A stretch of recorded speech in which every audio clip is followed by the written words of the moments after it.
A lot of this isn't going to make sense to you, and I'm sorry about that. I'm just going to start at the beginning, with the house.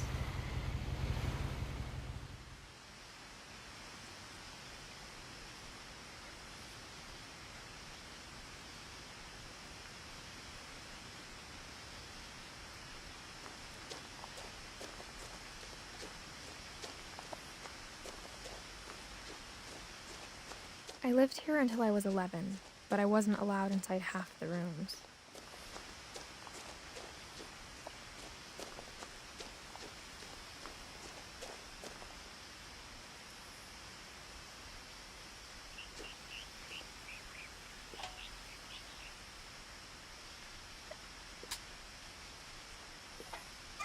Inside the mailbox were bills from 7 years ago, marked urgent, open immediately.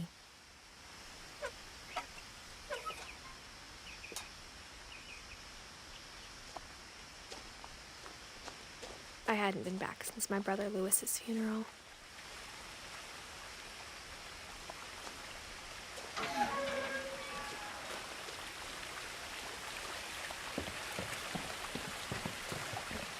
In her will, my mother left me a key, but didn't tell me what it unlocked. Maybe she thought I'd know.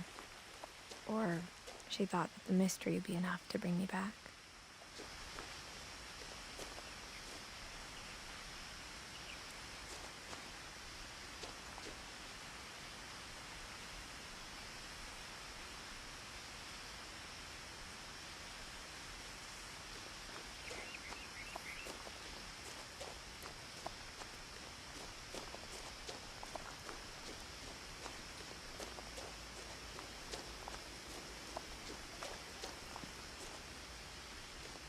The truth is, even after I inherited the house, I never thought I'd come back to it. But now I had questions about my family that only the house knew the answers to.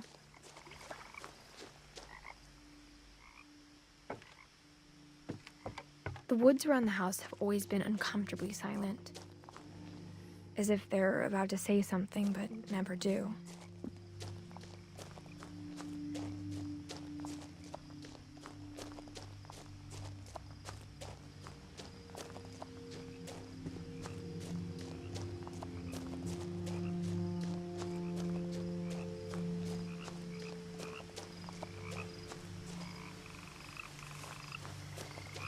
The house was exactly like I remembered it, the way I'd been dreaming about it.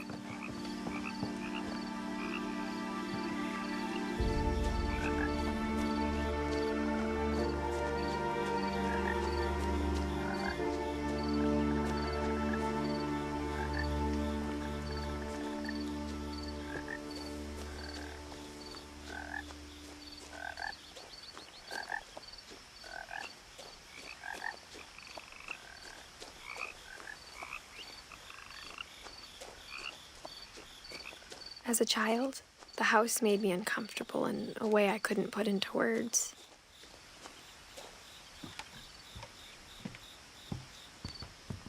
Now, as a 17-year-old, I knew exactly what those words were.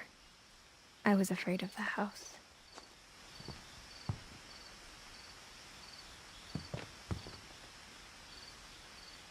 I hoped the key might unlock the front door.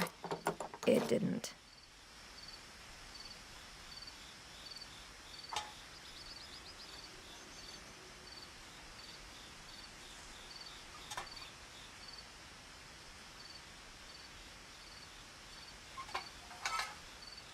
Looking in, I felt like the house itself had been waiting for me.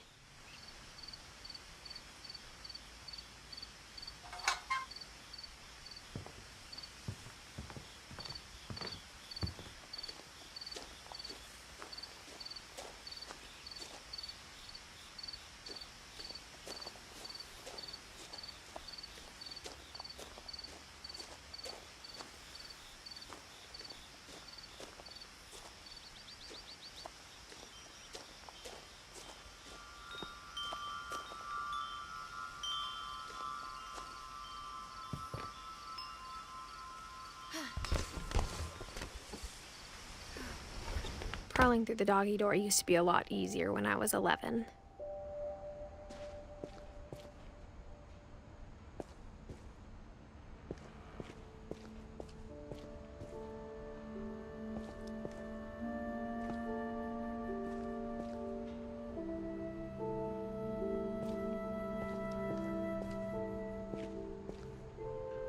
power had been turned off the night we left.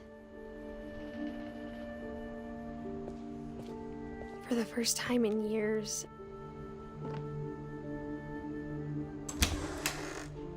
I felt like I was home. But instead of a family, there were just memories of one.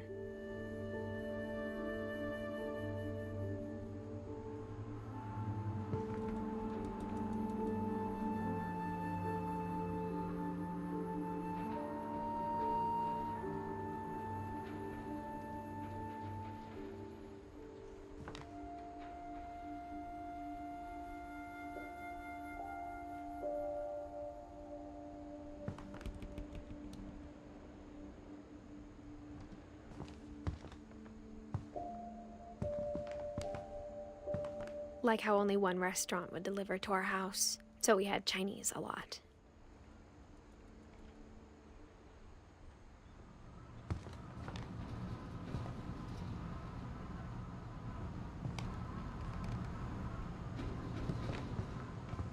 Nothing in the house looked abnormal.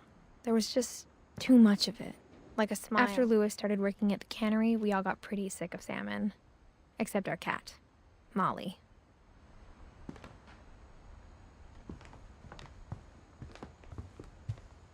The table was still a wreck from the night we left.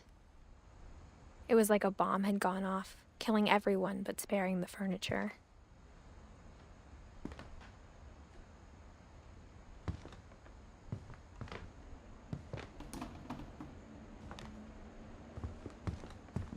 My mom was the only one of us who could imagine Great-Grandma Edie living in a nursing home.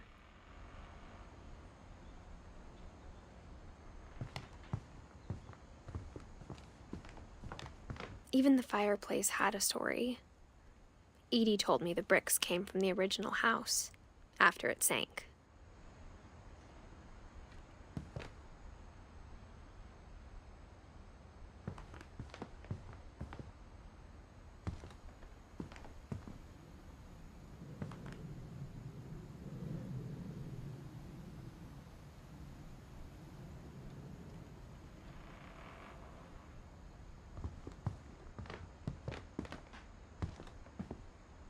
Mom always told me to stay out of the basement, so I wasn't too surprised when the key didn't fit.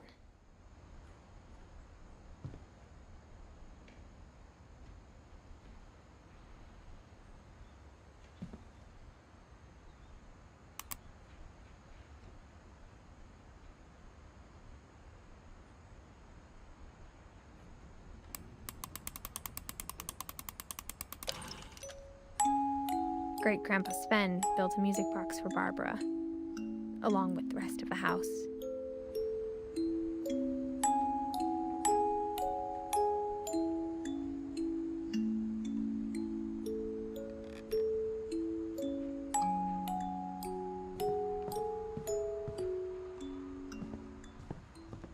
A lot of things got left behind in the whirlwind of that last night.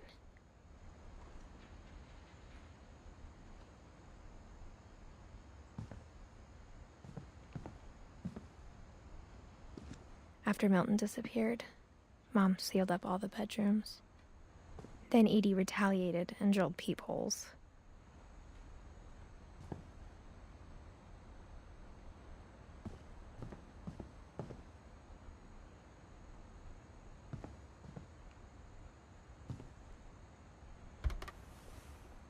Molly always seemed like a girl I could imagine being friends with, if she hadn't died in 1947.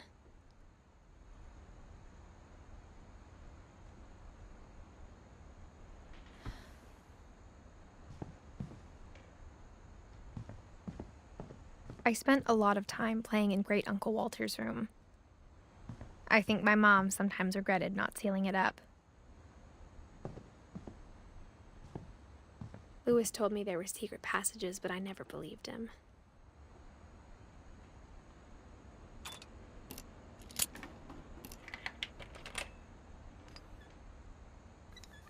Turns out, my mom was really good at keeping secrets. Now it was time to find out what my mom had been afraid of.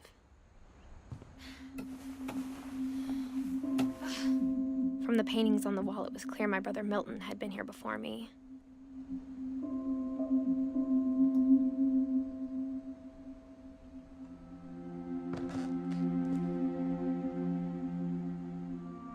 Reading this, maybe it sounds like I had a plan, but I had no idea what was behind that door.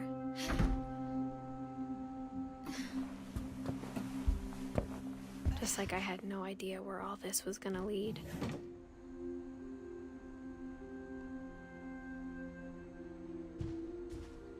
I grew up looking at Molly's room through the peephole.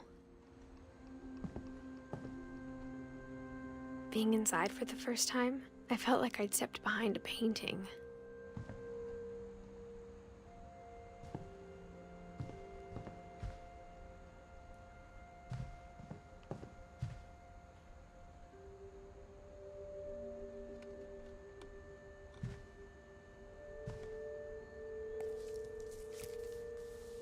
December 13th, 1947.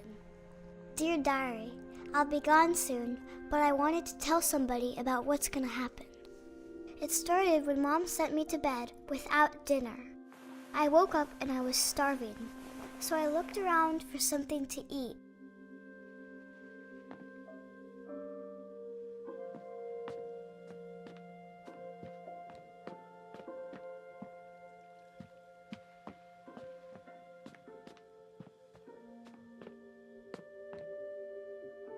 My Halloween candy was all gone. The gerbil food was dry, but I didn't mind it.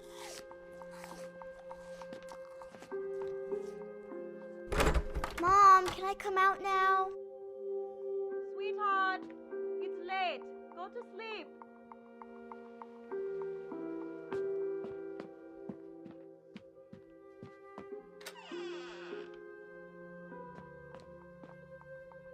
I kept eating and eating.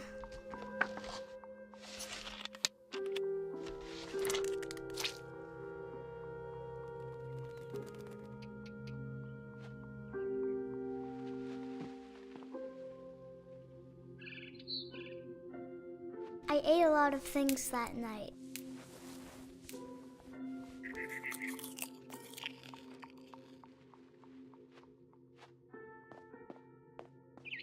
Then I heard chirping outside my window. It was a barn swallow going back to her nest. I reached out for her.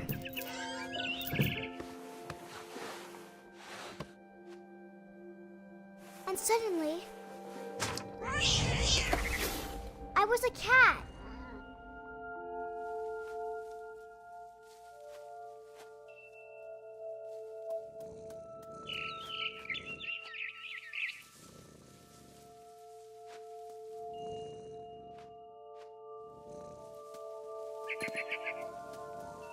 I tried to be quiet, but the bird was really scared.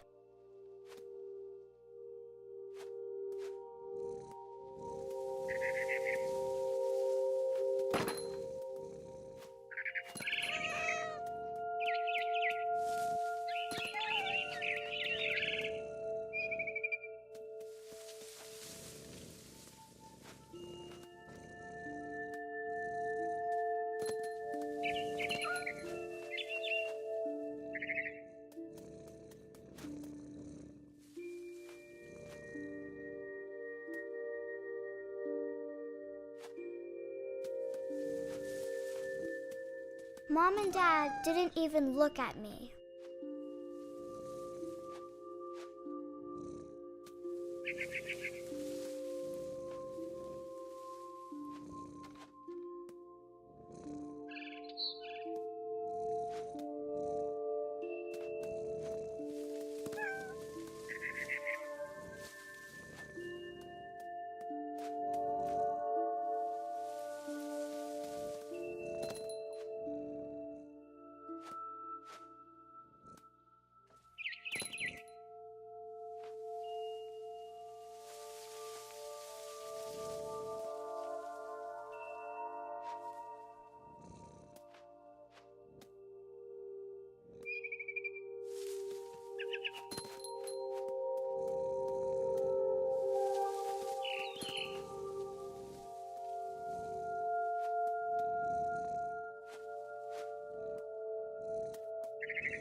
I jumped and I almost got her.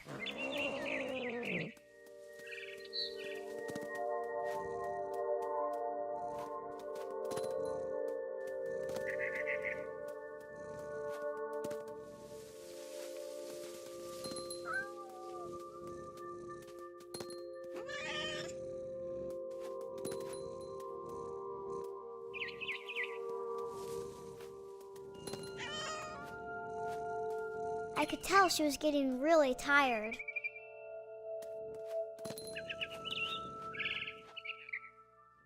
Now I was up in the big tree. I promised Dad I wouldn't climb it anymore. All I cared about was eating that mama bird. I gobbled her up. And suddenly, I was an owl. First, all I heard was the wind. Then I heard little teeth nibbling in the grass.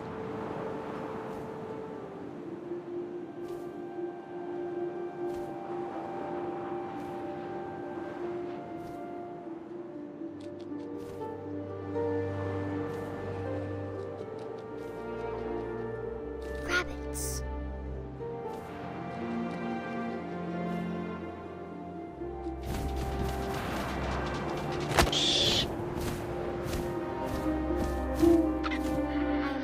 His face looking up and seeing mine through my talons. I swallowed him up, and I didn't chew one bit. Then I flew off to find something bigger.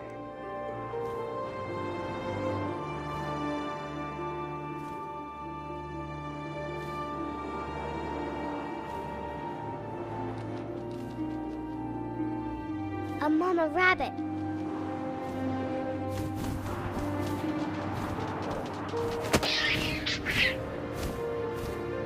She was almost too big to carry.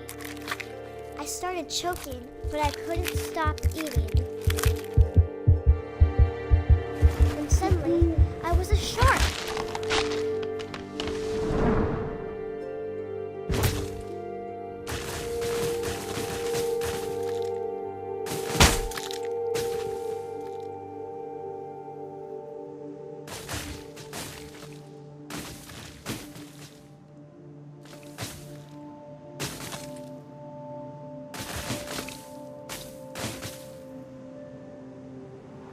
I rolled off a cliff and into the ocean. Now, I was hungrier than ever.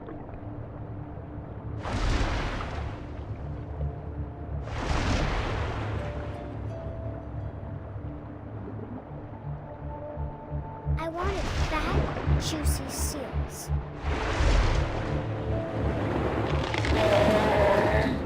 I tore off her flipper, and it tasted really good.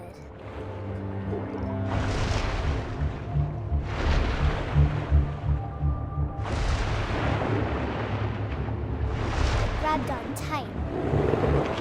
But I was so hungry, I jumped out of the water. When I opened my eyes, everything had changed.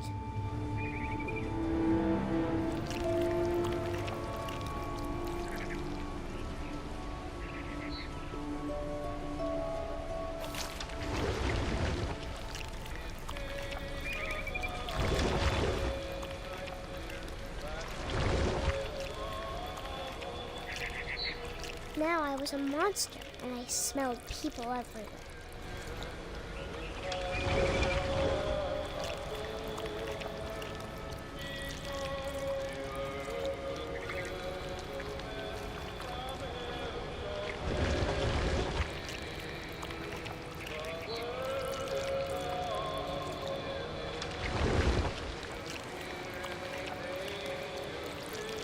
I was big, but I moved real quiet.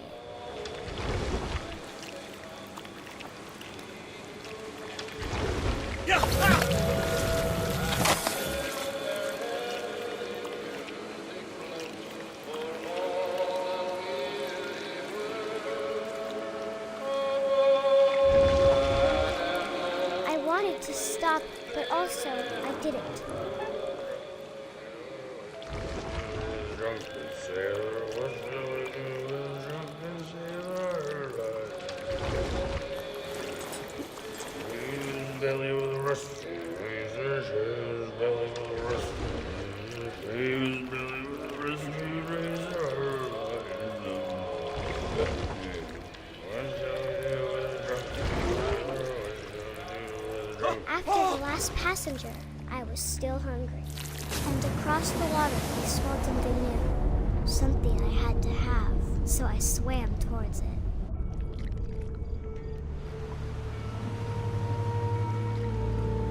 I slithered onto the sand, and the good smell went into an old pipe.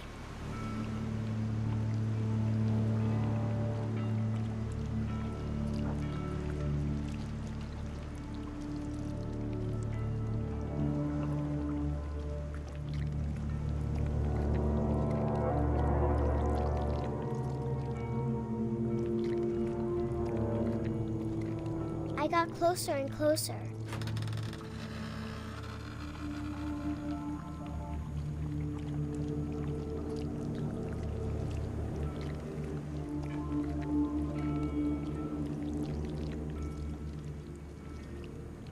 All my stomach started growling. And suddenly, I was me again. I held my breath for a long time, but I couldn't hear anything. I think it's waiting for me to fall asleep. But it's not going to wait much longer. It needs to feed, and we both know I will be delicious.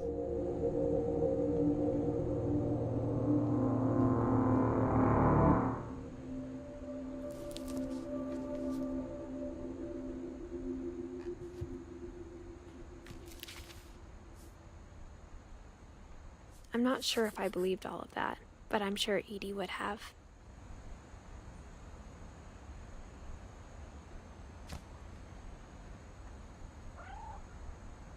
I got the sense Edie had spent a lot of time here, before my mom sealed the doors.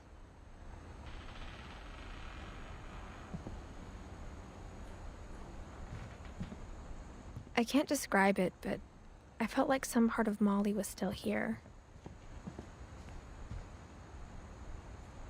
Molly's gerbil had a tiny bedroom with its own even tinier gerbil cage.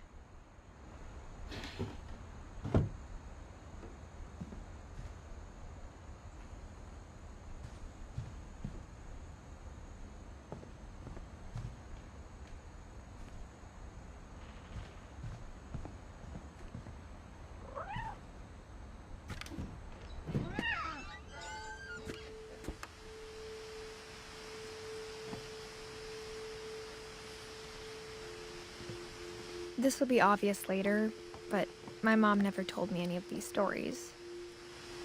Edie would have, but Mom didn't like bringing up the past. Though, when we adopted a stray kitten, she was the one who named it Molly.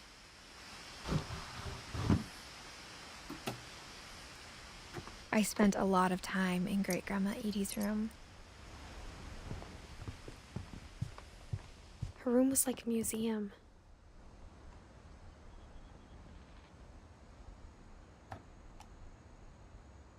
For 500 years, the Finches have been famous throughout Norway for their fortune and misfortune.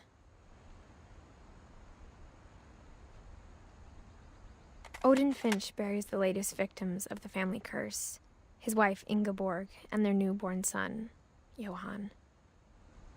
On January 7th, 1937, he set sail with his family and his house, hoping to leave the curse behind. But 40-foot waves off the coast of Washington send the house and Odin to the bottom of the sea. Odin's daughter Edie, with husband Sven and baby Molly, step ashore on their new home, Orcas Island. Odin Finch is the first to be buried in the new family cemetery. His daughter Edie is already dreaming of a new Finch house.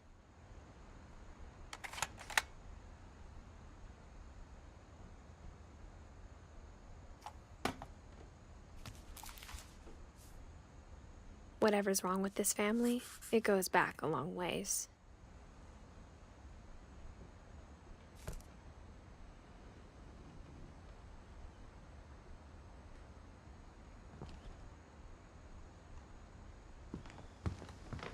Edie knit me a new pair of gloves every year, just in time to replace the old ones. Louis died a week before we left, but Edie had already started to memorialize him.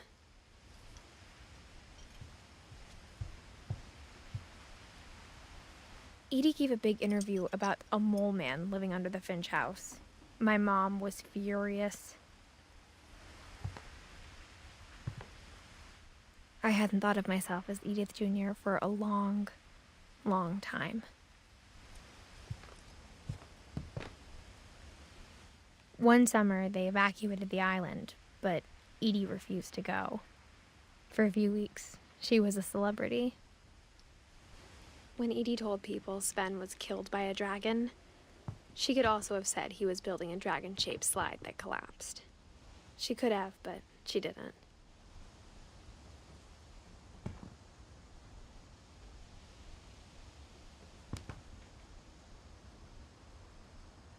Even in her 90s, sometimes Edie seemed a lot younger than my mother.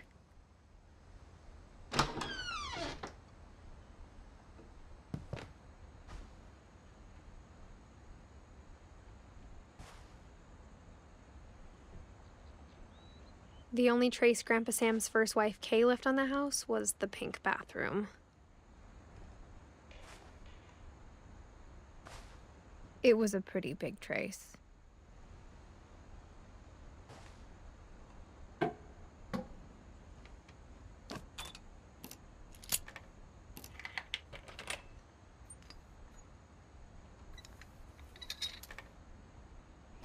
There's a secret in this bathroom.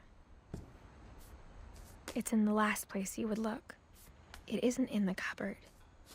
It's hidden in this book.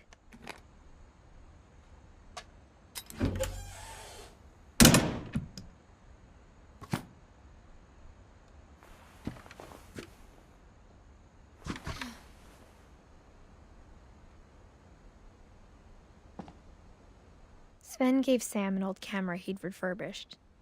He never put it down.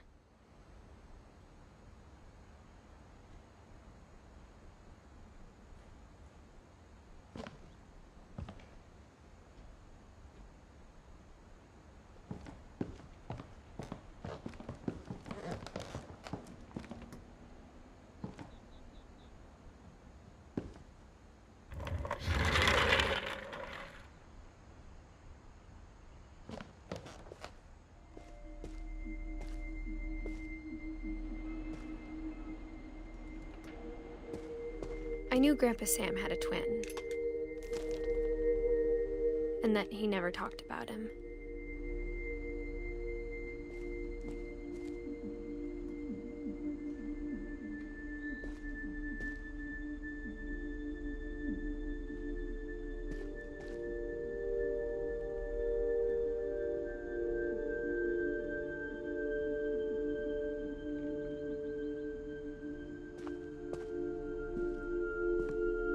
I guess my grandpa didn't like history any more than my mom did.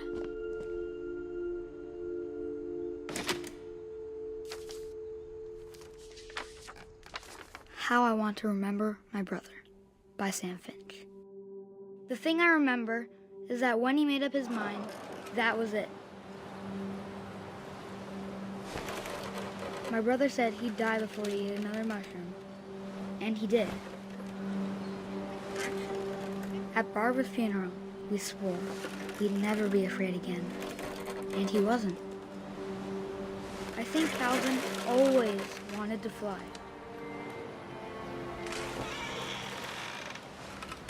Sam! Calvin! Dinner's ready! Coming! But that day, he finally made up his mind to do it. I told him going around was impossible. Maybe if I hadn't said that. Calvin! I'm not gonna tell you again! Maybe if the wind hadn't picked up. Then maybe he'd still be here. But I doubt it. I think he'd already made up his mind. That's what I want to remember about my brother.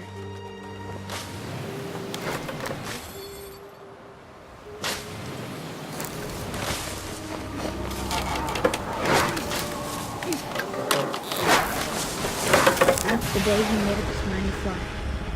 And he did.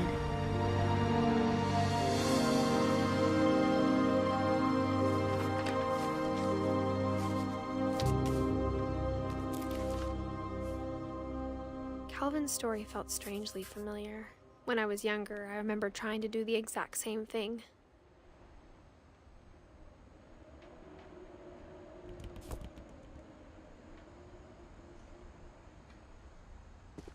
After the funeral, Edie roped off Calvin's half of the room.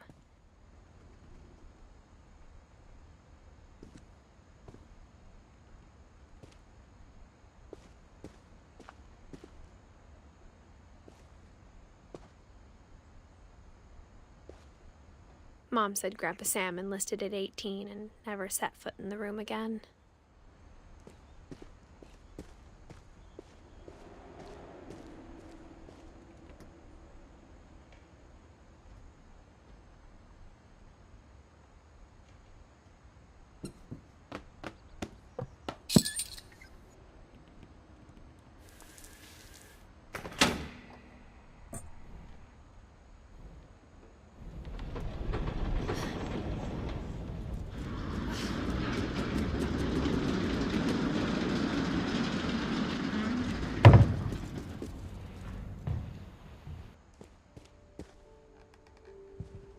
The passages were a pretty tight fit. They'd obviously been built for smaller hands and bellies.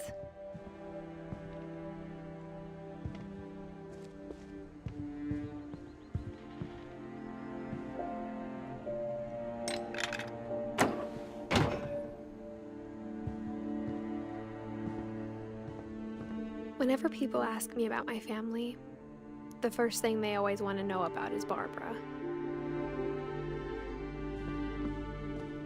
Mom must have locked the third floor stairs on the night we left.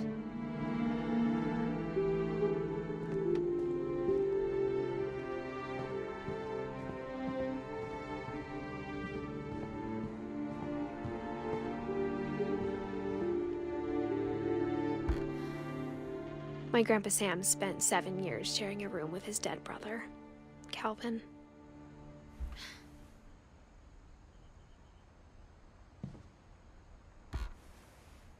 As a kid, I just assumed every house had peepholes and sealed rooms you weren't allowed inside of.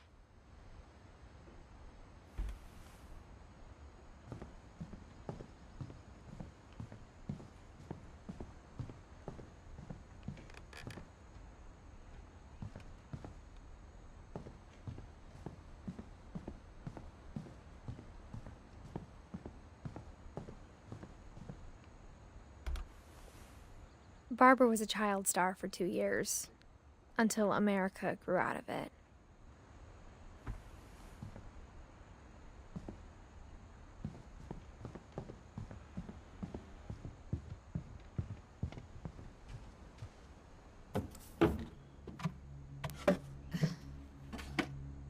Growing up, I always thought of Barbara as a child star.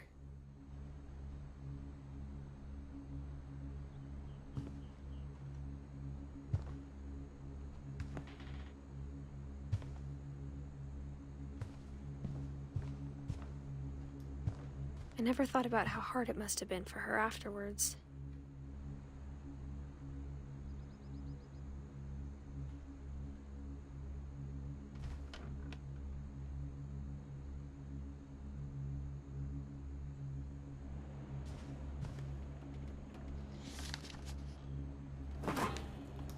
Of all the stories people wrote about Barbara's death, I'm surprised Edie saved this one.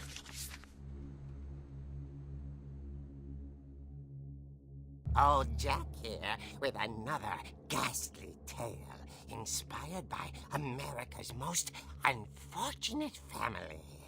I'm calling it The Surprise Ending of Barbara Finch. As a child star, Barbara was famous for her scream. Now at 16, she was all washed up. A has-been. But in a lucky break, she'd been asked to perform her signature scream at a local convention for monster movie fans. It was just the boost her career needed. Unfortunately, her scream hadn't aged well. Getting better. I think you just need the right motivation. Her biggest fan and current boyfriend, Rick, was about to demonstrate when... Now that was a great scream. It was Barbara's father, Sven. He'd slipped into a table saw and had to be rushed to the emergency room. So Barbara got stuck babysitting her youngest brother, Walter. Her convention comeback was cancelled. Okay, I'm hearing frustration, but I'm not hearing terror. What if I tried... A gang of hoodlums in Halloween masks have been terrorizing Orcas Island tonight. Police are urging residents to... That came from the basement. You're right! Also, I loved your delivery on that. Why is your basement door locked? Because my dad likes making puzzles and secret passages. There's a key hidden in the music box. The secret is to keep winding and winding until finally the key pops out. Thanks, babe. I'll be back in a sec. 20 minutes later, Rick hadn't returned. So Barbara went to look for him, right on cue. She reached for the music box.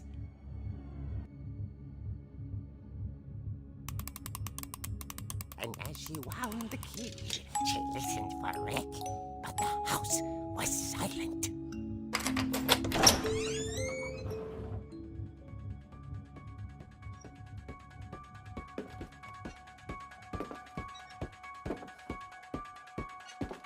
She found Rick's crutch and imagined the worst.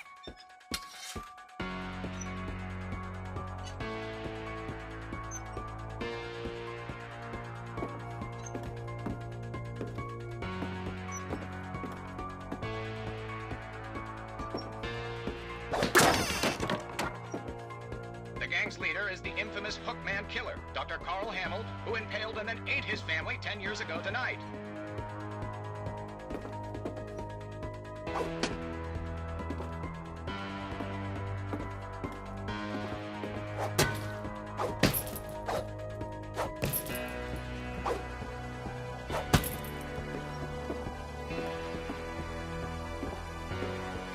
The old fridge rattled and grew still.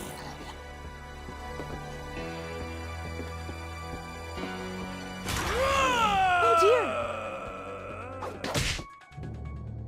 Oh! Rick? Barb, relax. I was just trying to scare you to help you find your scream. Well, I'm not scared, Rick. I'm furious. Then act furious. All I'm getting from you now is that you're hurt and confused and She threw him out, but she kept a little something to remember him by. Barb, have you seen my other crutch? And she was still holding it when she fell asleep watching the late picture show. Hours later... Barbara! Walter, what's going on up there? Ah! Okay, I'm coming up, but if this is a trick, you're dead, Walter.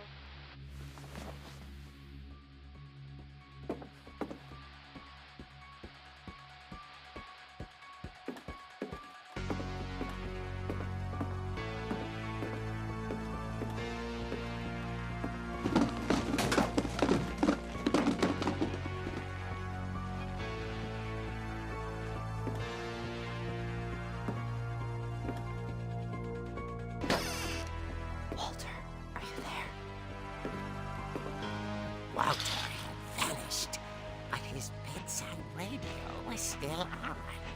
Orcas Island police describe the man as 6 feet tall, with a steel hook for a hand. Residents are urged to lock all doors and windows and notify the police of any suspicious activity.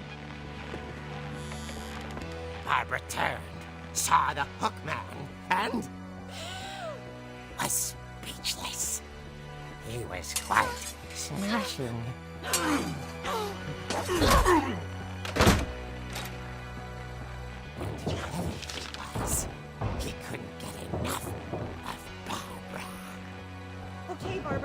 There's gotta be another way out of here.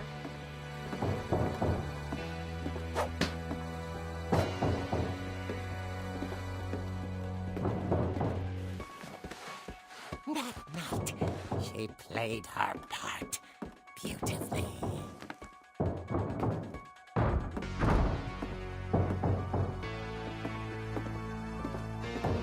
She thought about abandoning Walter, but just couldn't do it.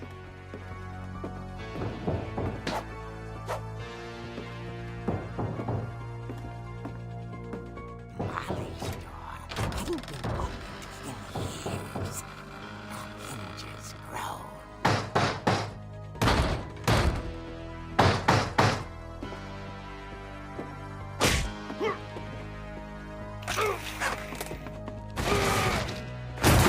He wasn't moving, but she sensed the story might not be over yet.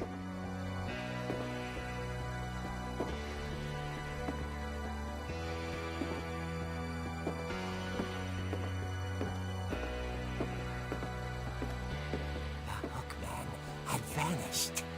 She listened for his breathing, but all she heard was...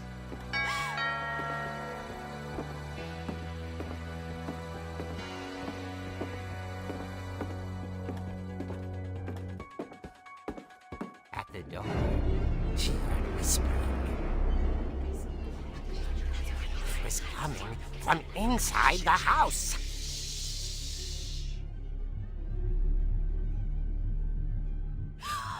Oh dear.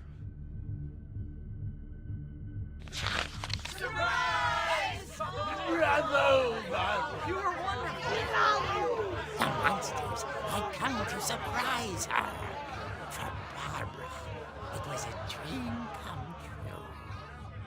Then she saw what kind of monsters they were, and she realized what was about to happen.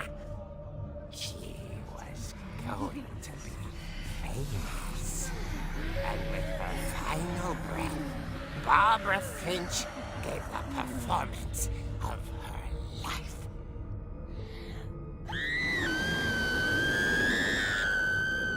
I wasn't there myself, but I hear Barbara was magnificent. Poor girl. She had a taste for stardom. But unfortunately, so did her fans. Of course, the police blamed it all on poor Rick, who disappeared the same night. And little Walter? Hiding under his bed the whole time. He took it all pretty hard, but that's another story. As for Barbara, tucked inside the music box was all they ever found of her. Her ear. Now that's what I call a real eerie tale.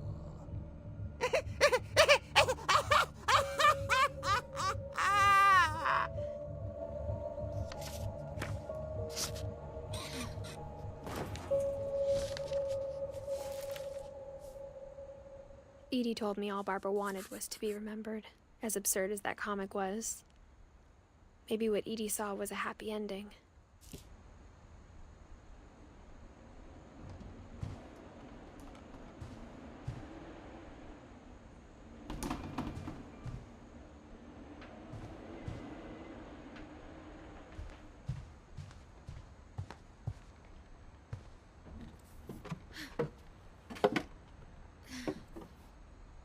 I guess now I know why Mom didn't like me playing with the music box.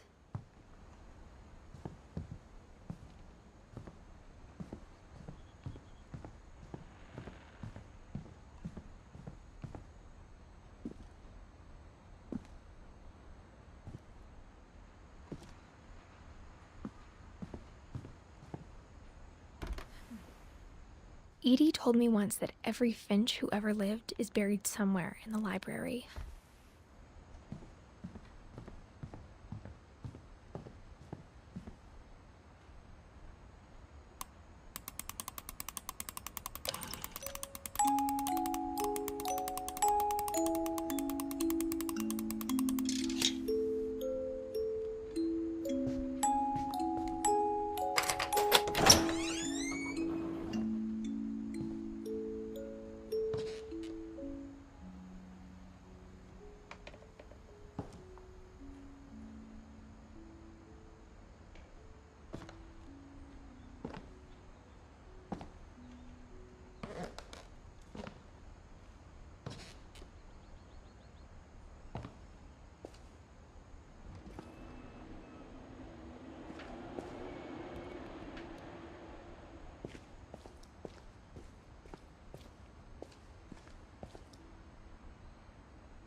Mom said the basement was off limits, unless I wanted another tetanus shot.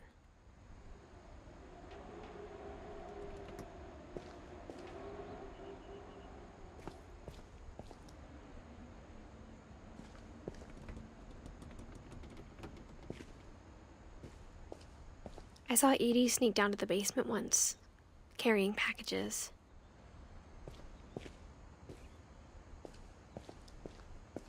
I thought maybe she was hiding presents.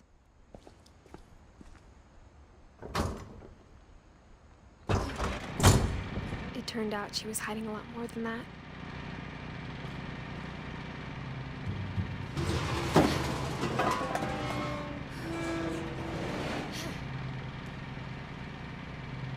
I remember asking Mom once about where Walter had gone. She said after Barbara died, he got as far away as he could.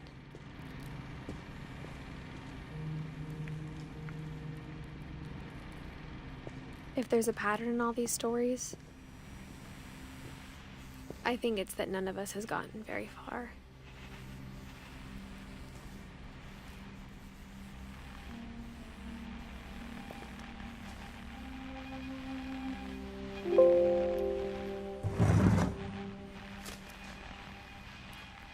Goodbye, everyone. I can't believe I've been down here for 30 years. On that first day, after the shaking started, I didn't think I'd survive a week.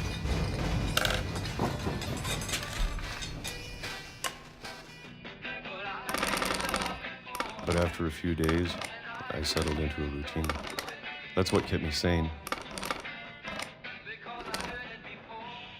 Having a schedule, living for today. I always expected to be dead tomorrow. But if you wait long enough, you get used to anything.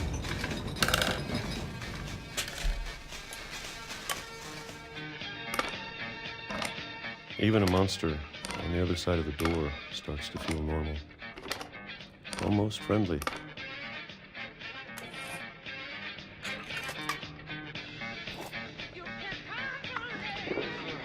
And then one day, everything just stopped. Whatever that thing was, it was gone. Maybe it got tired of waiting. Or maybe I just got tired of being afraid.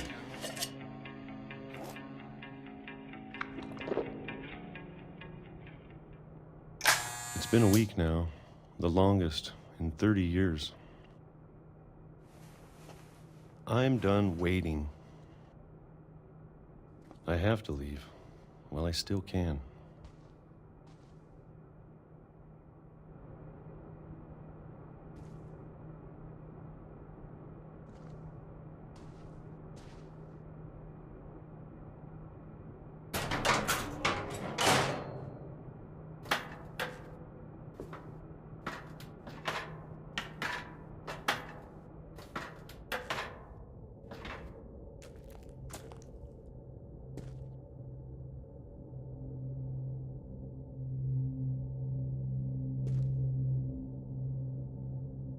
I know it's out there, somewhere. Whatever killed Barbara and Molly and Calvin. Maybe this is all a mistake. But I need to stop living the same day, even if it kills me.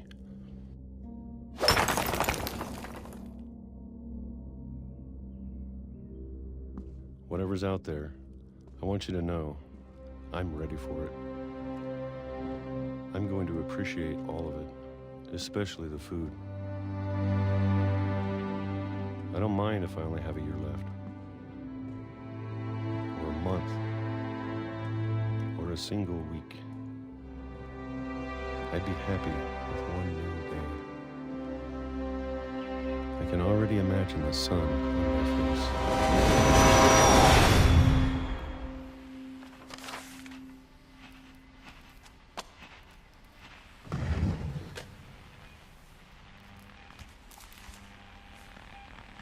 Walter died when I was 6. I can't believe my mom never told me he was down here.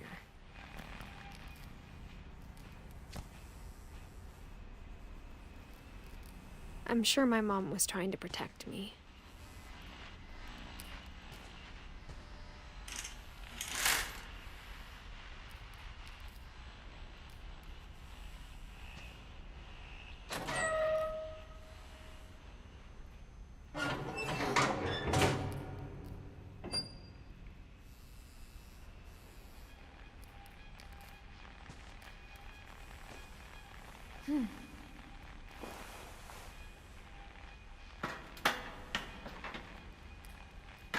Maybe she was afraid I'd end up like Walter.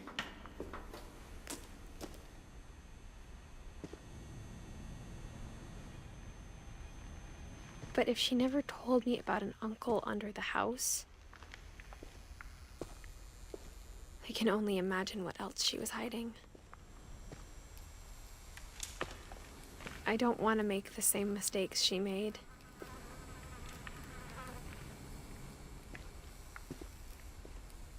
Trying to bury something that's still alive.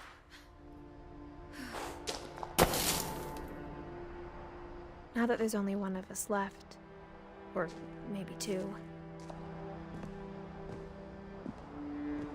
I thought it was time I heard the stories for myself and found out what happened to everyone else. But now I'm worried the stories themselves might be the problem. Maybe we believed so much in a family curse, we made it real.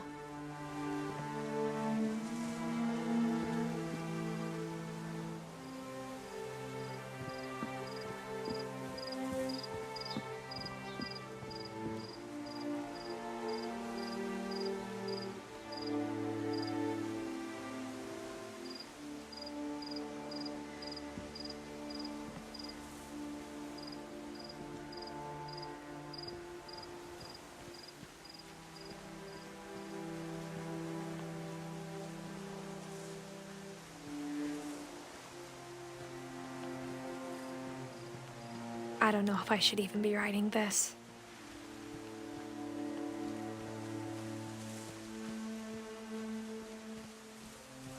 Maybe it'd be better if all this just died with me.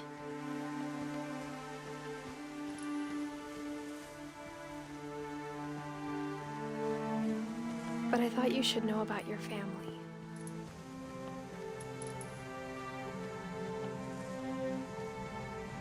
And the history you're a part of.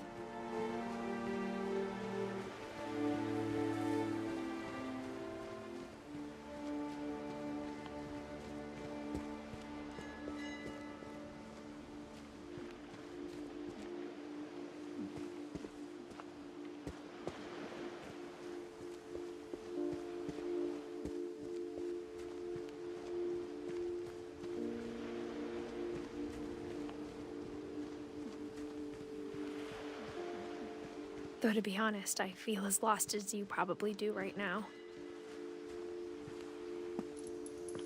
I think the people in these stories believed them, for what that's worth.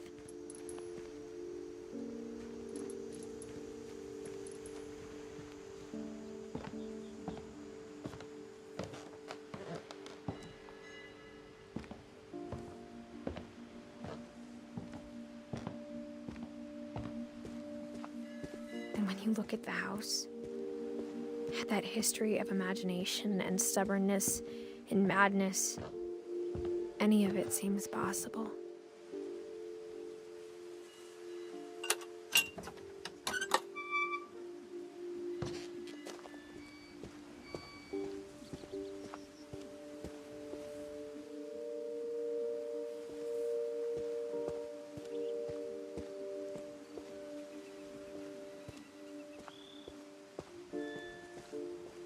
I think we've been surrounded by death for so long, we've just gotten used to it.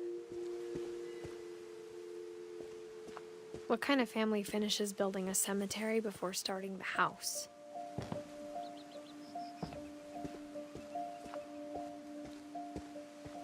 It's embarrassing for me to admit this, but The pet cemetery made me more uncomfortable than the human one. 3 of the gerbils were mine, and 2 had been my fault.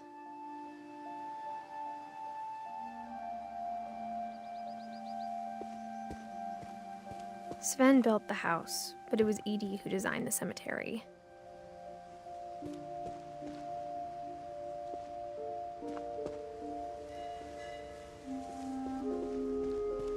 I'm sure Odin's monument had been Edie's idea.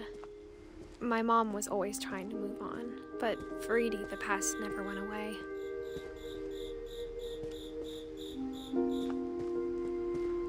She could see it poking out of the water at low tide.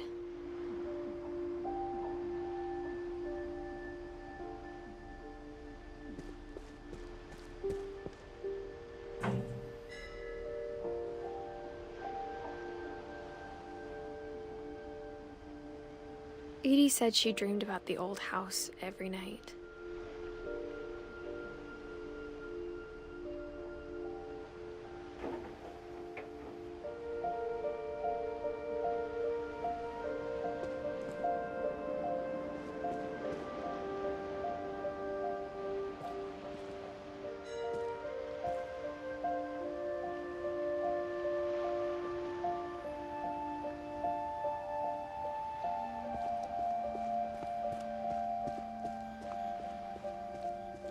Edie's side was always easier for me to understand.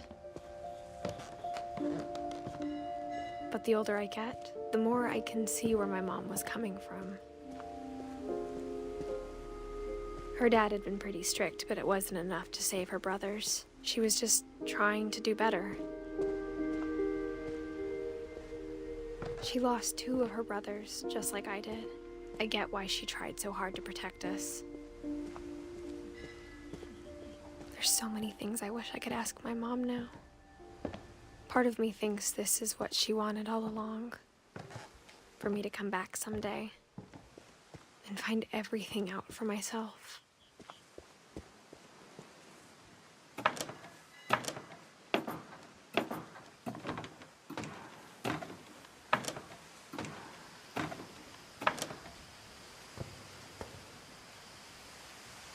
But looking back on it now, if she told me there was going to be so much climbing, I never would have come when I was 22 weeks pregnant.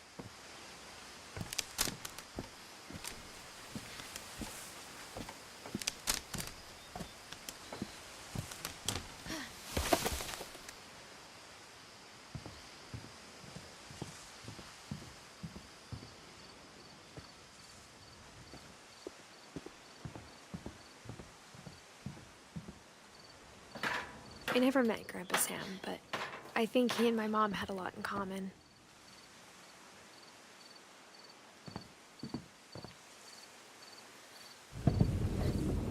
They were both pretty intense.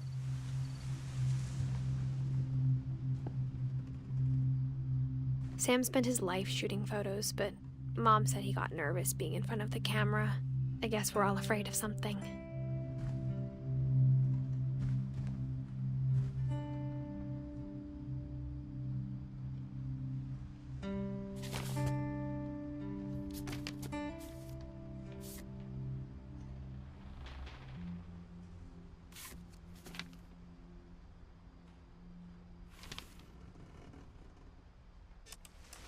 Dawn, I promise, you'll never forget this weekend.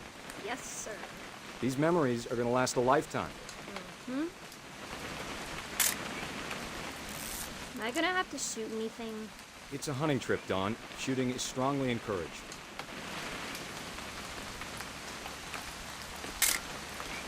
Shouldn't we be leaving? Just want to get a shot of you, Dawn, then we can take off. Perfect. It's gonna rain the whole weekend, isn't it? I will never forget this weekend, Dad. That's the spirit. Okay, got it.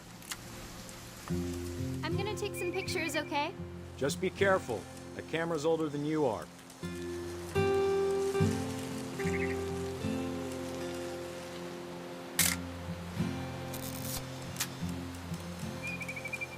You're right, Dad. It's starting to clear up. Still freezing, though. Aw. Definitely should not have drunk all that coffee. Hey! That's a keeper. Hold still while I take a picture of you. I'm just saying, I'm not always gonna be here, Don. You'll need to remember this stuff, if you want to survive. I'll be fine, Dad. You know who else thought he was gonna be fine? Some guy who died. Don, I'm being serious. I know, Dad. You're always serious. Doesn't being out here make you want to chill out? Well, to tell you the truth, I haven't been out here in 20 years.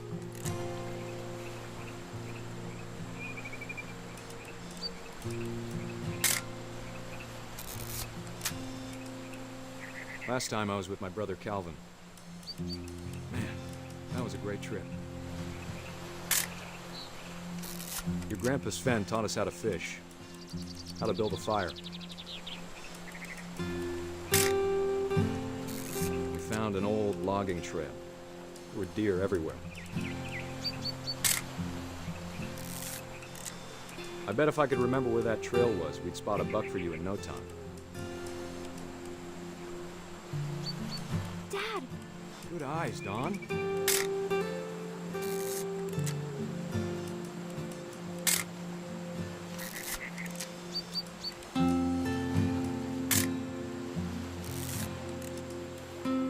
Before you take the shot, let me get a picture of you. Dad, I... Just breathe. Turn off. Let me get behind you. Do I have to do this? Don, you don't have to do anything.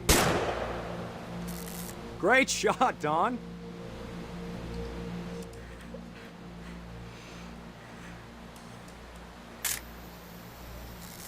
I'm proud of you, Don. Always remember that, okay?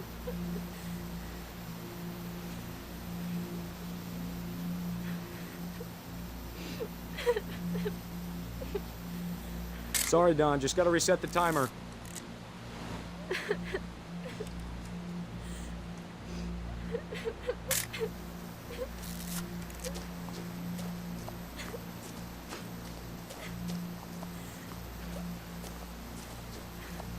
Dad, it's twitching. I think That's it's totally normal, Don. Just focus on the camera. Try not to think about... Dad!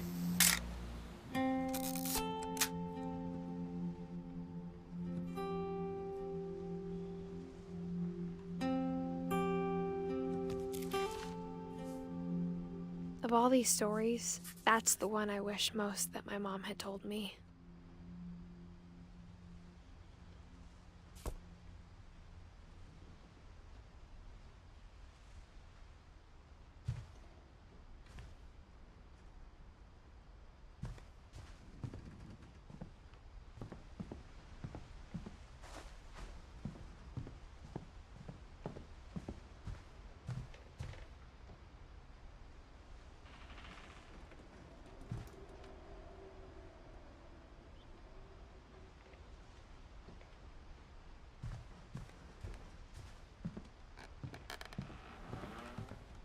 Instead of hiding from death, Sam seemed to go out of his way to meet it.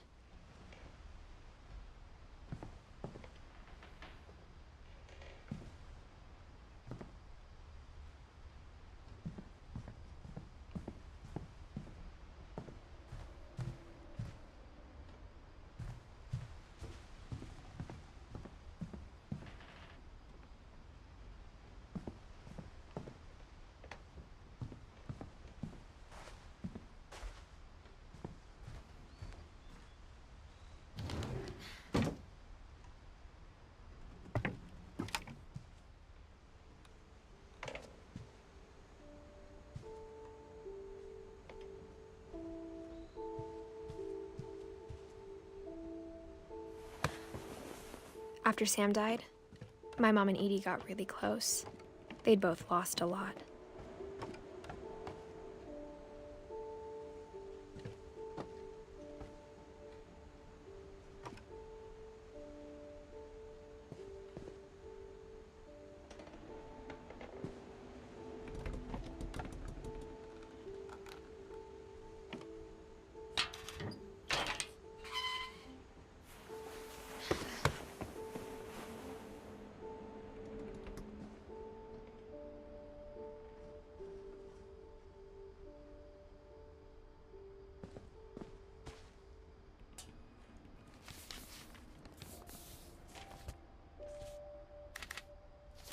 Dear Kay, do you remember the way Gregory used to laugh when he thought he was alone?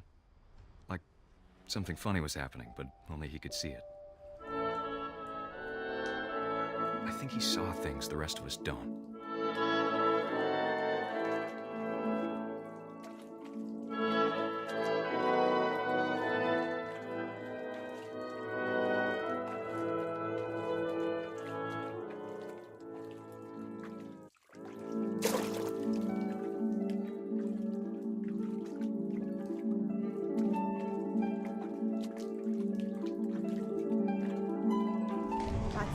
Gregory, it's time to...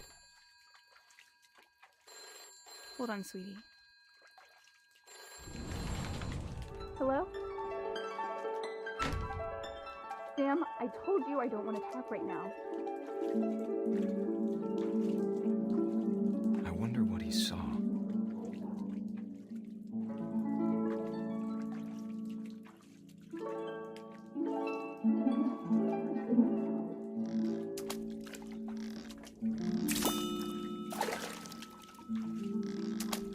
What his world was like. It reminded me so much of Calvin. Lost in his imagination. Whatever it was he saw.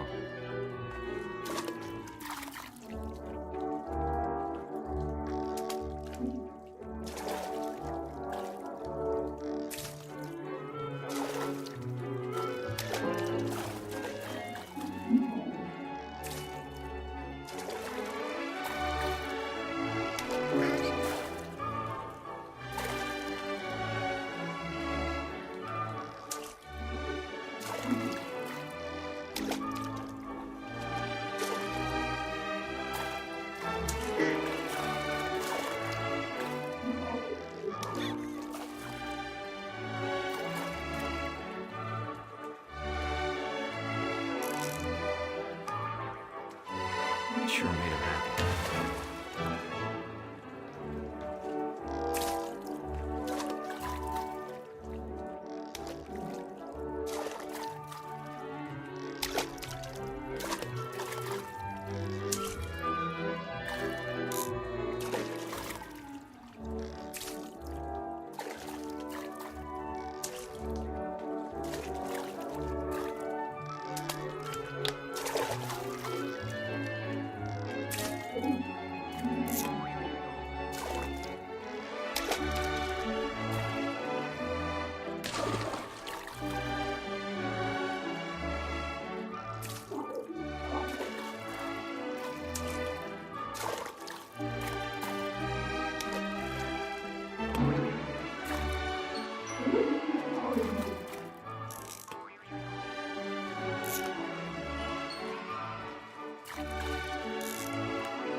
I know how silly it sounds.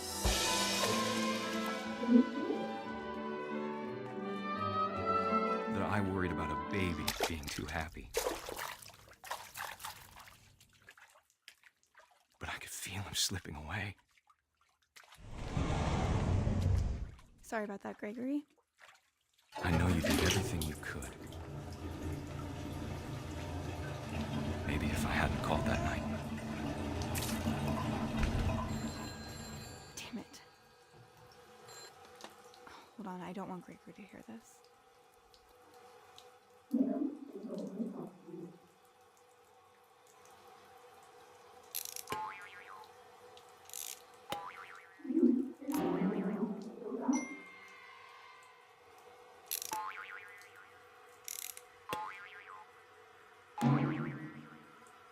I wish he could have told us about the world he saw.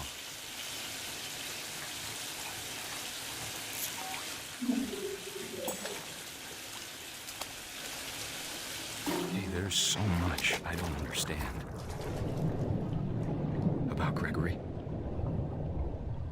about everything.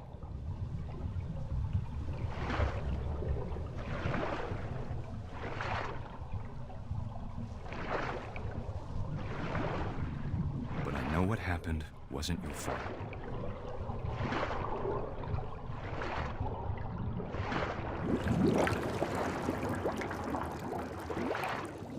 I'm sure he's happy. And he'd want you to be happy too. Good luck, Kay. Love, Sam.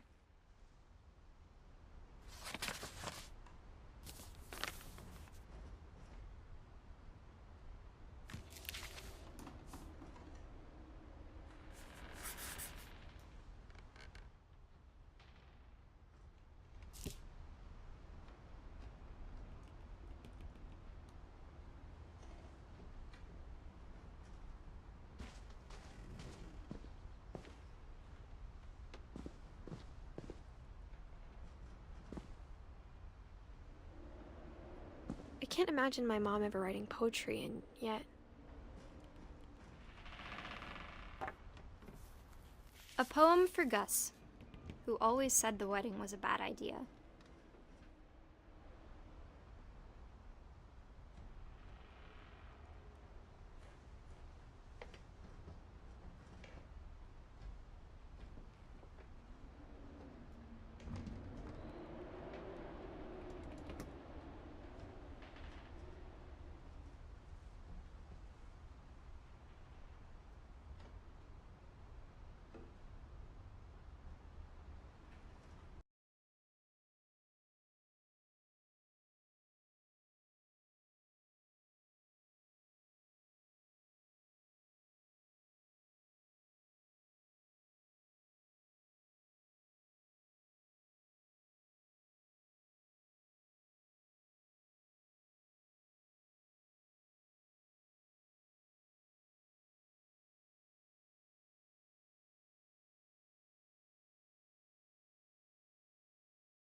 I can't imagine my mom ever writing poetry, and yet...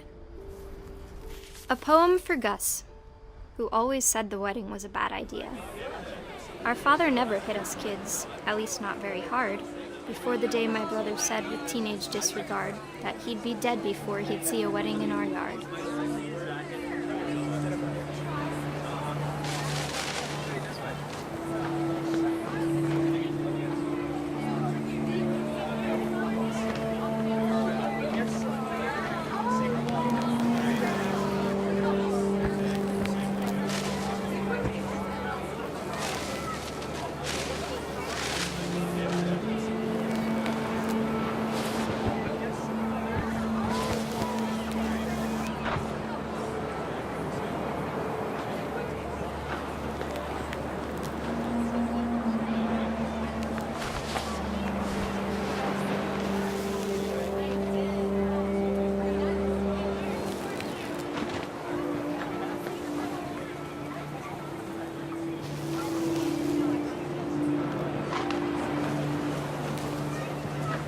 My father made him come, of course, but Gus stood far apart, just flew his kite and bottled up the storm inside his heart.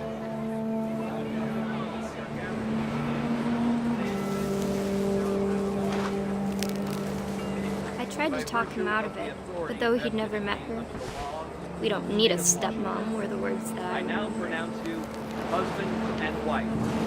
You may kiss the bride.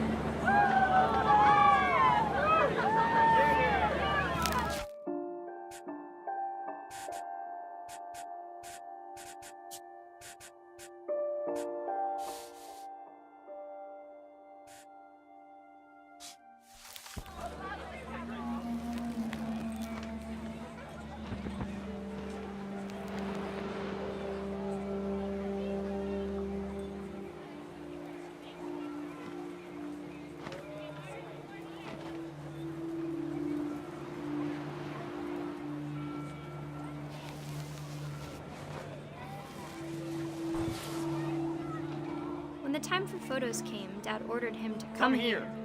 But Gus declined and as a sign held up his middle finger.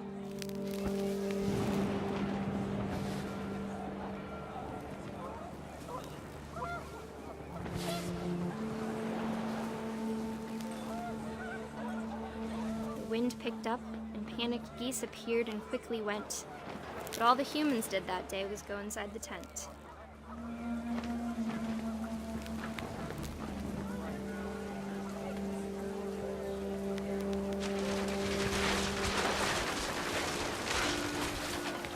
Rain came down in buckets then, but no one seemed afraid that nature might destroy the tent our dad had crudely made. The thunder sounded much too close and full of angry power, but all my father said to this was, "Make the music louder."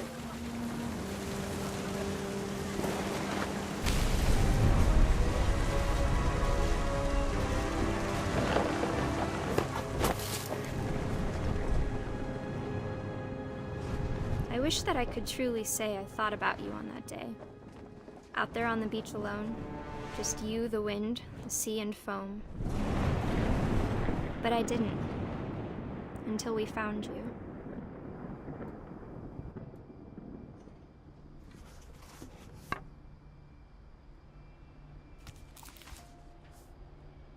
She never talked about him, but Mom told me once if I was a boy, they were going to name me Gus.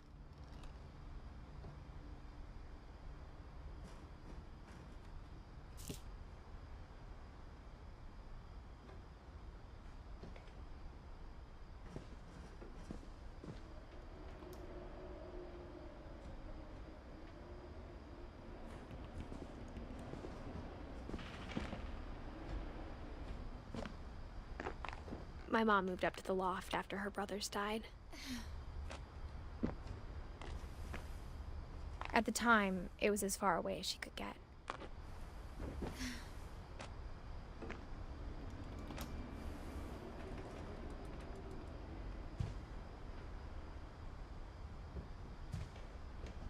Religion was another thing my mom never talked about, but I think it helped her a lot after her dad died.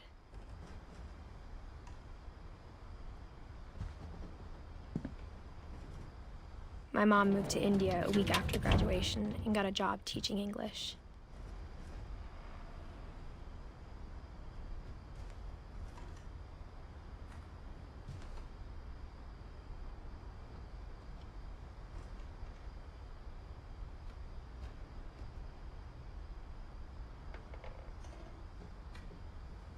She spent a summer building houses in Calcutta, where she met my dad, Sanjay.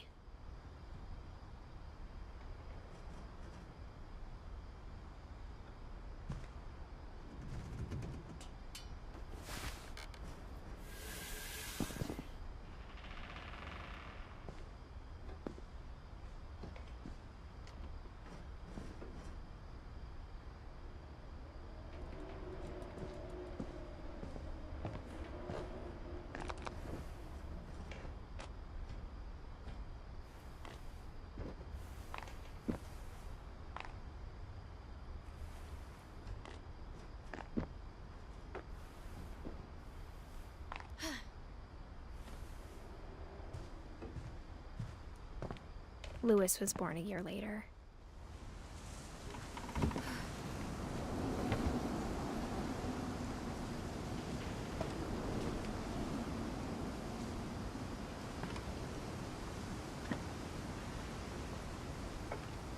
When my dad died, I don't think Mom knew where else to go. I'm sure Edie was happy to have her back. And to see kids in the house again. The house had to get a little bigger, but Edie was used to that.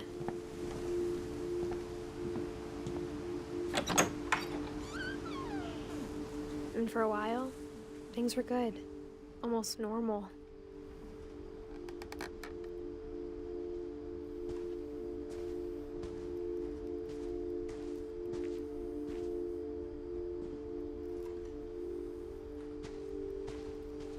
But it didn't last.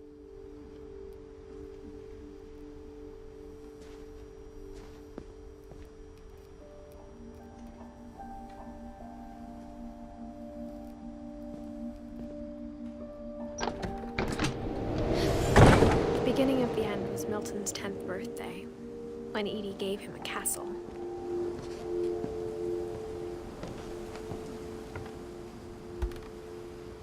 After Milton disappeared, the only thing he left behind was a room full of paintings.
Milton Finch in The Magic Paintbrush.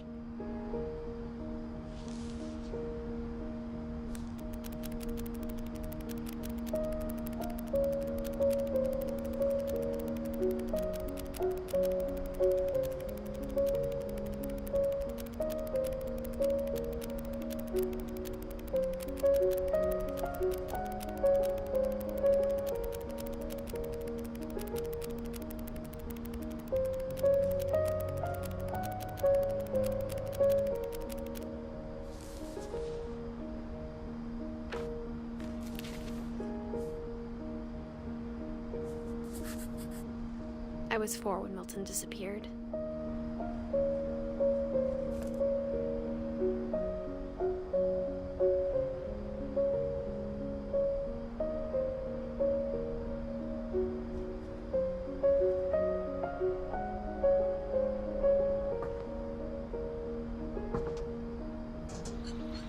Mom spent months searching for my brother. Then she sealed the doors.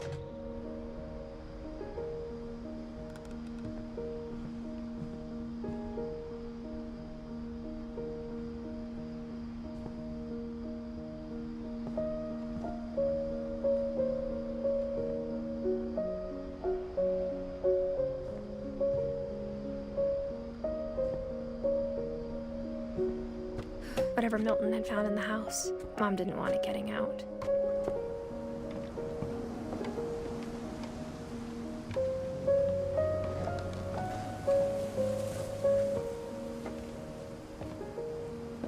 Mom definitely blamed Edie, but I think Louis blamed himself.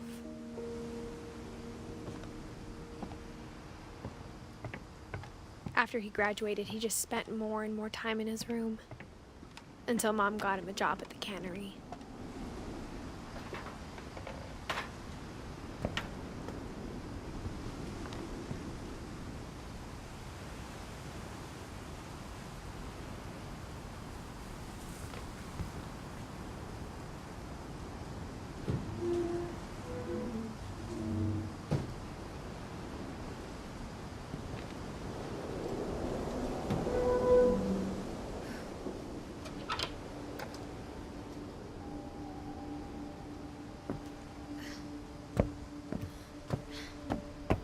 Louis's room smelled very, very familiar. That part of him lived on.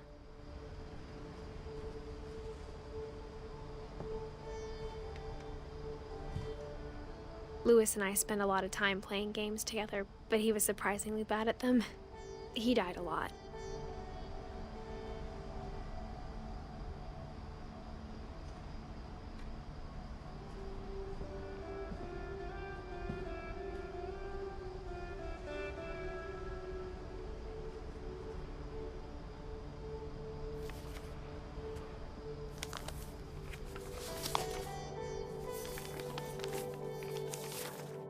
Dear Mrs. Finch, as Louis's psychiatrist, I can understand your desire for an explanation. As I see it, the trouble began in January, shortly after we convinced your son to seek treatment for substance abuse. Newly sober, I believe Louis first noticed the monotony of his daily life.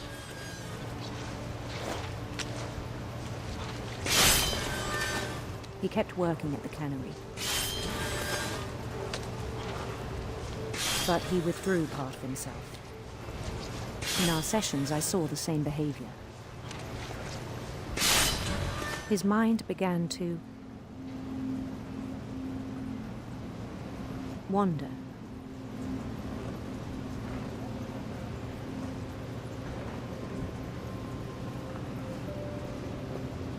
I asked him to describe it.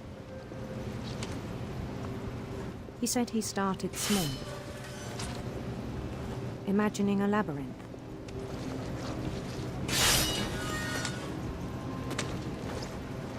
He'd feel his way about.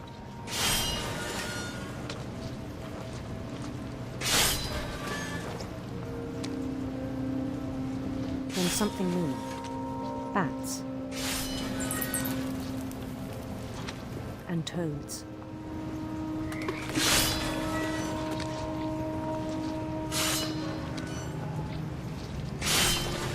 And things that have not names.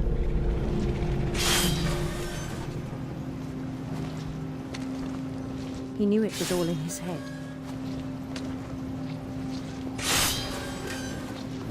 But he took it very seriously. I had hoped he'd find himself.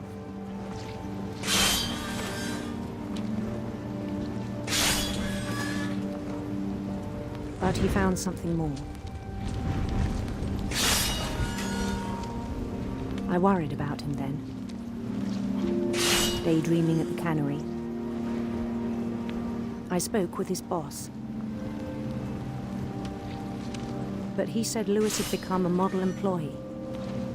Methodical, tireless, focused. Like a whole new Louis. So I let him go on.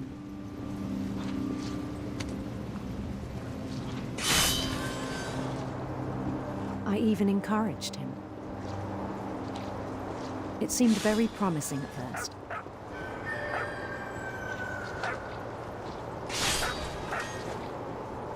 He told me he'd made a new friend.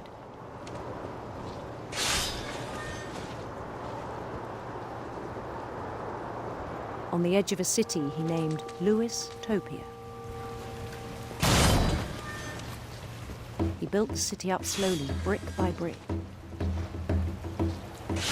Then he made musicians.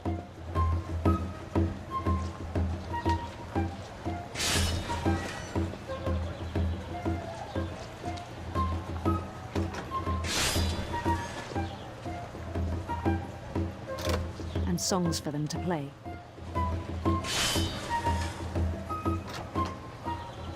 He talked about starting a band.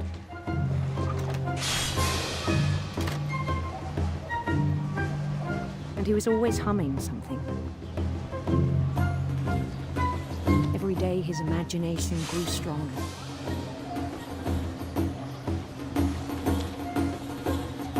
He no longer spoke at the cannery. But his chopping was as reliable as ever.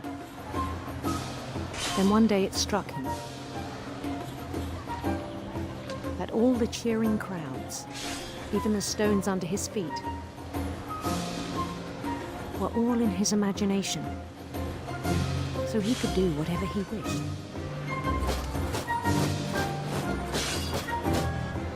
He held an election for mayor. And he won. They begged him to stay, but his mind was already wandering. It became a game for him.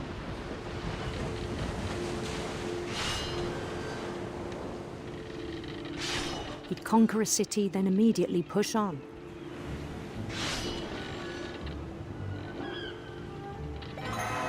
New Louisville. St. Louis. He started drifting away from our reality.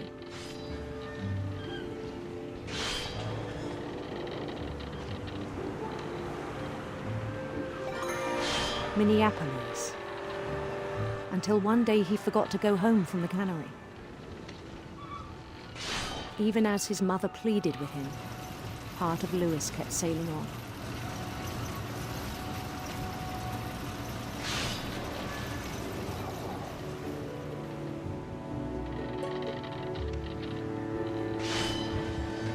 In Louisburg, he heard rumors of a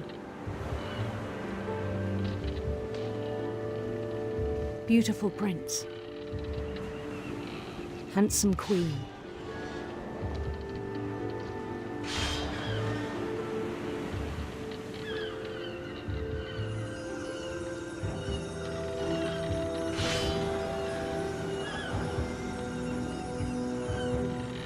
the queen was on her own quest for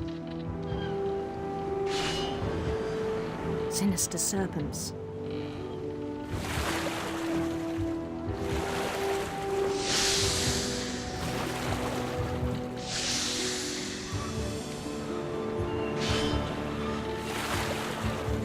He followed the sound of her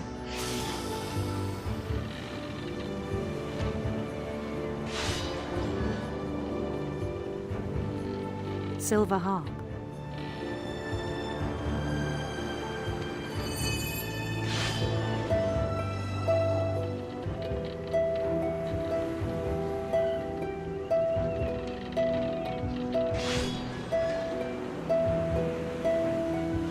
His chase led him to a golden palace east of the sun and west of the moon. Even then, his logic remained sound.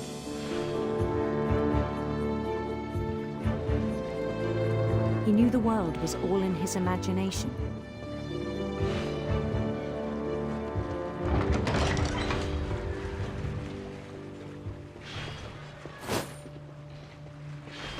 But he was so proud of having created it. In his own eyes, he'd become something greater than a king.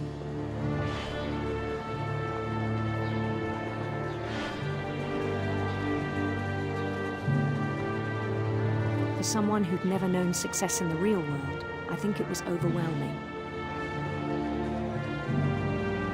And then it struck him. that the real Lewis was not the one chopping salmon, but the one climbing the steps of a golden palace.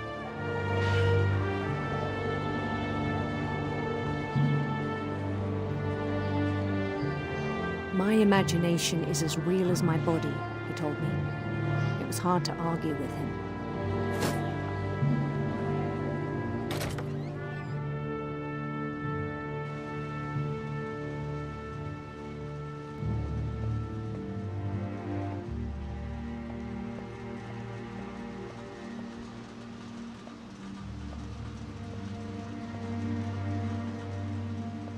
He began to forget the world we know.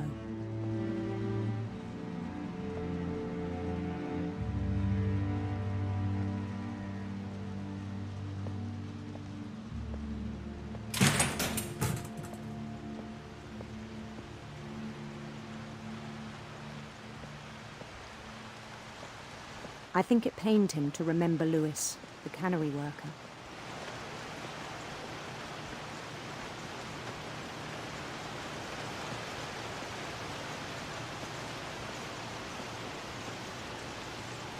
He began to despise the man with a royal contempt.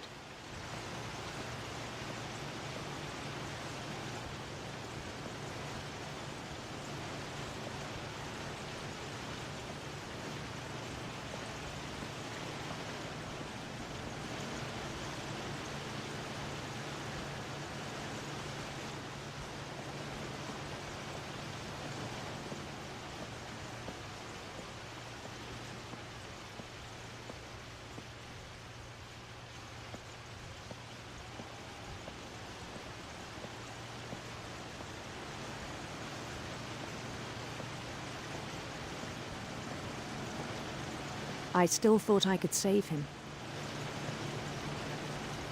Even after he said he was being crowned king over all the lands of wonder. The palace would be packed with his companions.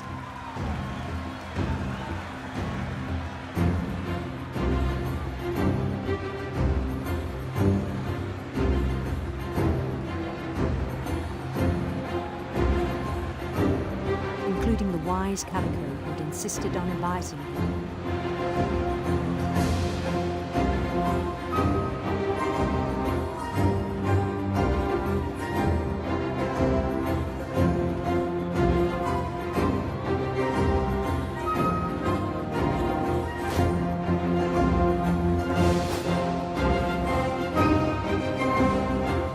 His queen waited, holding his crown.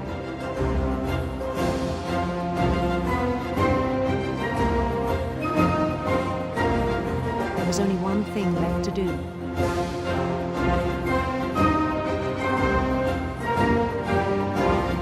Bend down his head.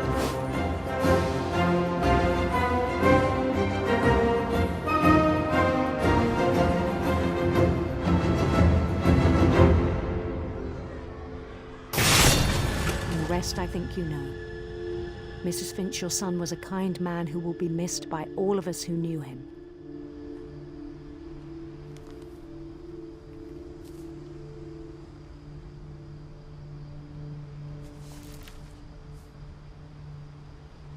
My brother was really cool. I wish you could have met him.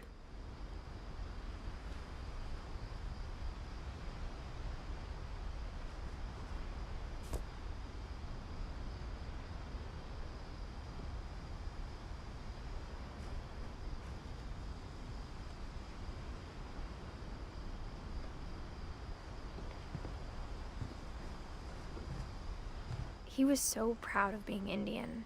I think for him, it was a way to be something other than just a Finch.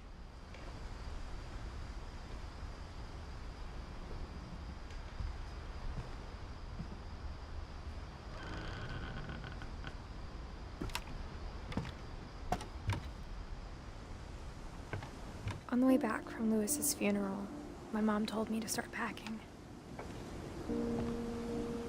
She waited until the day before we left to tell Edie.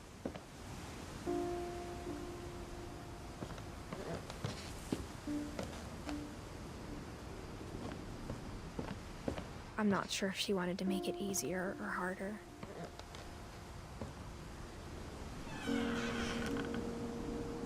wish we'd stayed.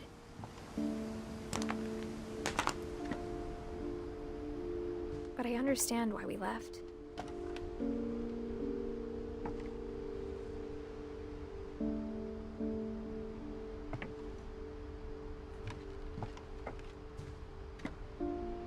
My mom ended up leaving everything behind.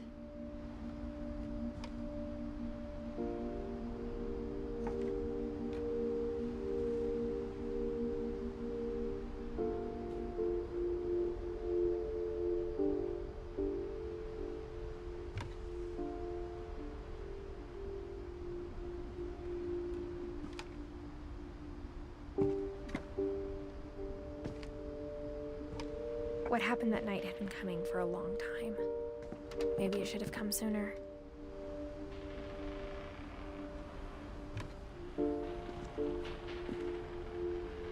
But it had to end one way or another. All that's left now is to tell you about that last night.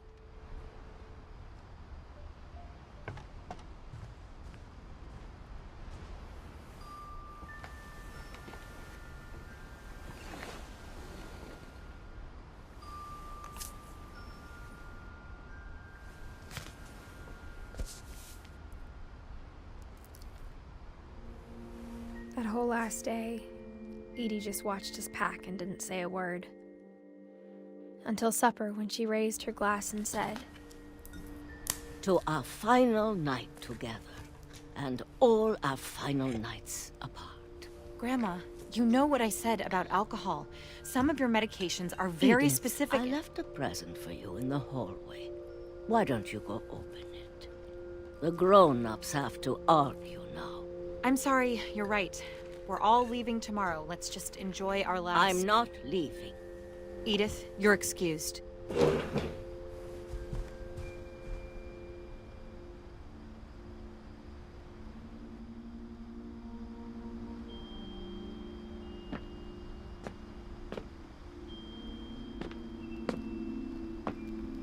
The power had been shut off that morning, but Edie always had plenty of candles. When my mom sealed the library, I don't think she knew about the other entrance. Or that Edie had a key to it.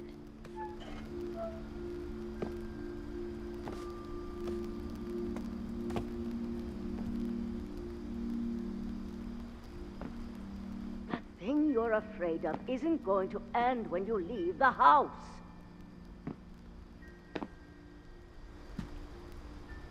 Edith has a right to know these stories.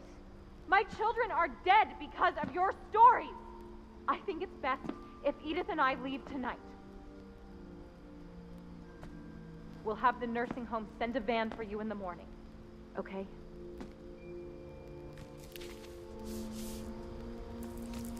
Dear Edith, there's so many stories I wish I could tell you, but there's only time for one.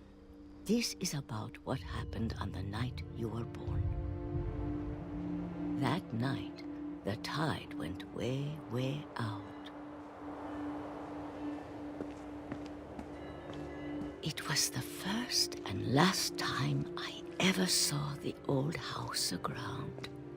There'd been an earthquake out in the middle of the ocean. They called it the lowest tide in 1,000 years. God, it smelled awful. You know, I've seen that house every day of my life.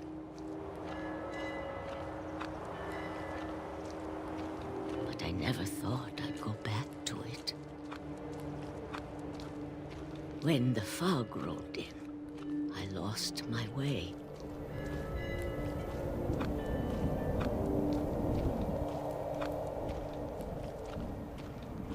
I got turned around.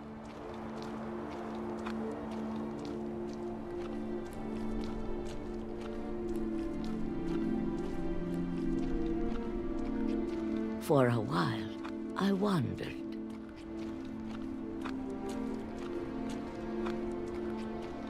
I started seeing things.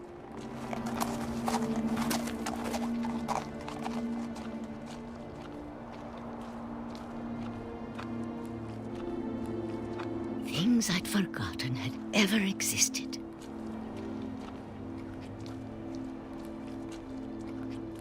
But when I saw them, they felt like old friends. That night, a lot of things came back to me. Or maybe I came back to them.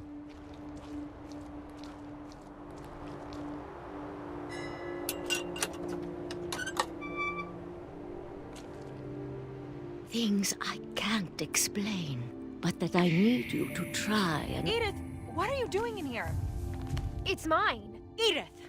Mom, you're gonna rip it! Let go! I kicked and screamed, but Mom dragged me to the car. I never saw Great-Grandma Edie again. The next morning, the van came to pick her up, but she was already gone. After that, we moved around a lot.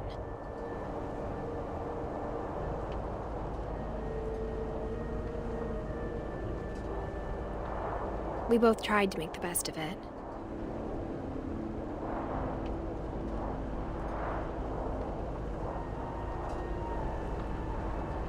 A few years went by.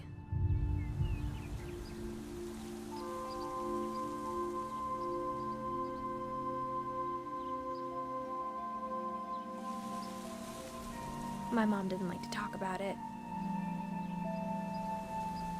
but she started getting sick a lot. The rest happened pretty quickly. She got better for a while, and then she didn't. And then I was alone.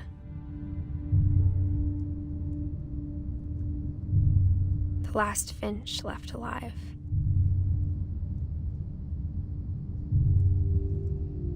Until I found out about you. I'm still not sure what to tell you about all this. If we lived forever, maybe we'd have time to understand things. But as it is, I think the best we can do is try to open our eyes. And appreciate how strange and brief all of this is. This journal was supposed to be for you. But now I hope you'll never see it. I just want to meet you and tell you all these stories myself. But I guess if you're reading this now, things didn't work out that way.